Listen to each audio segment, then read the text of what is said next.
can we finally put to rest the idea that Brock Purdy is a game manager, Dad? I think we can. And I'd like to talk about this at a little bit of length. I want to give props. I watched JT O'Sullivan yesterday. He did a long analysis of Purdy's performance in the championship game. So some of the ideas I'm putting forth are not mine. They're JT's. And if you don't watch his quarterback school, I encourage you to do it. It's one of the fabulous resources on the internet. And I really, really admire what JT is doing. So here's what he said. He said, how do we define, and he's very bright. He's very articulate. He's so bright. How do we define the difference between a game manager and a game changer? We'll put it into those categories. What does a game changer have to do to rise above game manager? And he said a few things. When the system breaks down in a play, he has to be able to rise above the fallen system and make a play that keeps the offense moving. That's really significant. He gave examples. One was the runs, and we all knew that. The runs were phenomenal, and they all came on broken plays. Now, is he a fast runner like, say, Lamar Jackson is? I don't think so, but he's really a good athlete, and he's very smart, and he ran well. I mean, he's not slow, Iggy. He ran well, and he ran by defenders 3 times and kept the Niners. So he saved the Niners from themselves in those 3 plays. But JT also pointed out 2 other plays. The one play, that nice pass to Juszczyk when Juszczyk was going left to right across the middle of the field. He slowed down the film, and he showed that Juszczyk was supposed to run to the left, and he got blocked off and redirected. Juszczyk, to his credit, kept playing.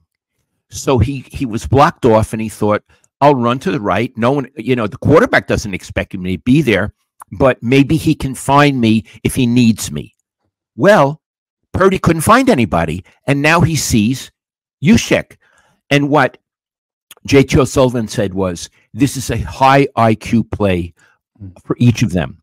The one guy got himself open. The other guy, when all else failed, got him the ball. And I think it was a first down, but if not, it was a good play. And again, what he said was the system had broken down. Purdy made the play. A game manager does not make that play. Then there was the other pass where he, running to the left, threw across the field, which you're never supposed to do, and he hit Juwan Jennings. Remember that one? That was incredible. Incredible. He did everything wrong. God bless him. But and again, what JT O'Sullivan said, this is no play available for him, for Purdy. The system had broken down on that play. Out of options, made something happen. And he said, a game manager can't do that. And in fact, he said, there aren't all that many quarterbacks in the league who can do it. So the way I look at Purdy, is he Joe Montana? Won't even have the conversation. He hasn't won a Super Bowl. Who's he compared to Joe or to Steve? Is he an elite talent as a quarterback? Iggy, I think he is in the current crop of quarterbacks. Okay. We'll see. I'm not sure about that, but that's a different discussion about.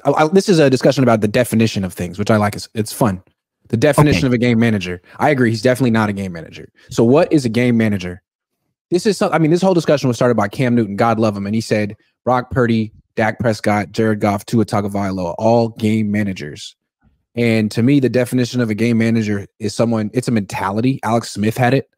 You go into a game and your number one concern, your number one goal is a negative. I'm not going to mess up. I'm not going to turn it over. So you're going out there, making sure you don't do certain things, right? That is not Brock Purdy's mentality at all. At all. I mean, he takes risks. He throws with anticipation. His interception against the Lions, the guy wasn't open. I mean, Debo wasn't open at all. He just threw it into double coverage. A lot of times you'd like him to be more of a game manager. So I don't think he's a game manager at all. Like, yes, he's a great scrambler. Yes, he can make plays outside of the structure of the scheme, and he can ad lib, and he takes risks. He's not a game manager at all. He doesn't want to be a game manager. He's like the opposite of a game manager. Is he a game changer? At times. At times he is. At times he is. What you did was you sort of said not all the time. And I would agree with you. Yeah. He's not a game changer on every play. No. And sometimes he's a game changer for the negative. Yeah. But he makes a lot of game changer plays, and it's possible he will even make more in the future, a higher percentage. Agree. Wasn't it a really interesting comparison on the same? I like when you get two quarterbacks in the same game, you can see how they do. Again, Cam Newton said that Brock Purdy and Jared Goff are both game managers. I mean, you watch them on the same field in the same NFC Championship game. There's a big difference between Brock Purdy and Jared Goff. Jared Goff is a game manager. He did not put the ball at risk in the NFC Championship. He made sure he didn't make mistakes, and he lost because he can't move or ad lib or do anything outside of the structure of the scheme. He is the classic game. That's what it looks like. And that's why I'd rather. It was funny is he was the #1 pick. Purdy was the last pick. Why was Goff the first pick and Purdy the last pick? Size and arm strength. Well, in modern football, I don't care if the quarterback's 6 feet tall with a slightly weak arm. He needs to be able to run around like Brock Purdy can, at minimum like Brock Purdy can. And that's the new skill set. So really, Purdy had more of a reason to go one than Goff in retrospect. I love what you're saying, and I would even simplify it. I would say that Brock Purdy has it, and Jared Goff doesn't and never did. However you want to define it. Yeah. Okay? Yeah. For example, Russell Wilson used to have it. Yeah. No longer has it. You know it when you see it. And I'm saying that Brock Purdy has it. Would you agree with me on that? I would agree. You know who never had it? Jimmy Garoppolo. No, they thought he had it. And they paid him a lot of money. Yeah, but he never had it. No. You know who had it? Jeff Garcia. And I think that's the best comparison for Brock Purdy at this point in Purdy's career. I think he's like a young Garcia. Now, Garcia wasn't as advanced as Purdy. Garcia had to go to the Canadian Football League, and he wasn't really an MVP candidate or a Pro Bowler until his late 20s or early 30s. But just the way they scrambled around, the way they could win in the pocket, outside the pocket. Maybe you think Purdy's better, but I thought Garcia was quite good. I loved watching Garcia. And Garcia had another impediment. Terrell Owens used to trash him after every game. And the Niners support Brock Purdy. What Terrell Owens did in that locker room is one of the most disgusting things I've ever witnessed in my life, week after week. Yeah, no disrespect to Steve Mariucci, but he wasn't exactly a strong head coach, and he let Terrell Owens run that team. And Terrell Owens wasn't a team player. And yeah, that team had a lot of problems. If you put Jeff Garcia on this team, which seems to respect its head coach and has a defense, he would have been great. Very similar. He would have been great. Yeah. He would have been great.